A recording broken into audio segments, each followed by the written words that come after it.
nak thong tha chim tu an lâu nakalai mo ti in fial nak onem te ni chu kanun nak thil lung chung ril a dar king o ti bang el ong thalau pathian o chu kal in chim ko ning ta bu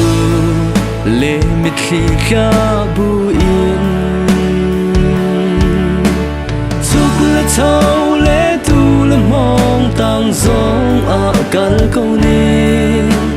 ka ton mi pau pathian sun par na cha si ko se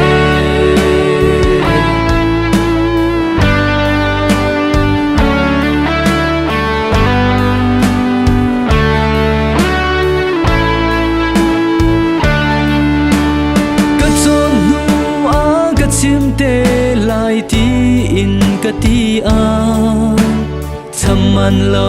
in aliam ding mi annun kam hu a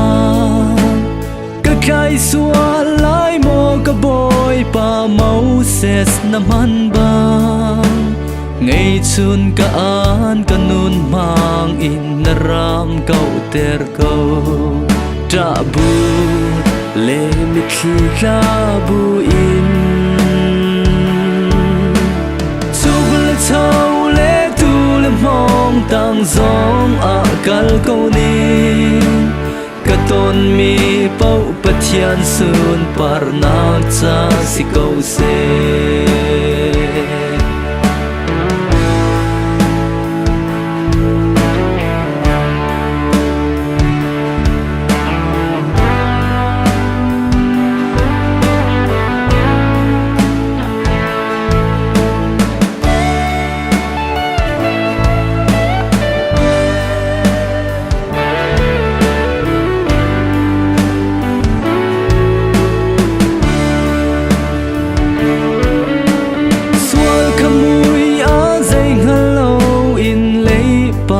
khan mi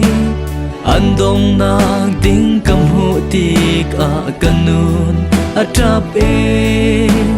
tu phale nang zai on khwa chiao do chung shwai ding in ka thi le thi kanun le nun ti in kal ko ning ta bu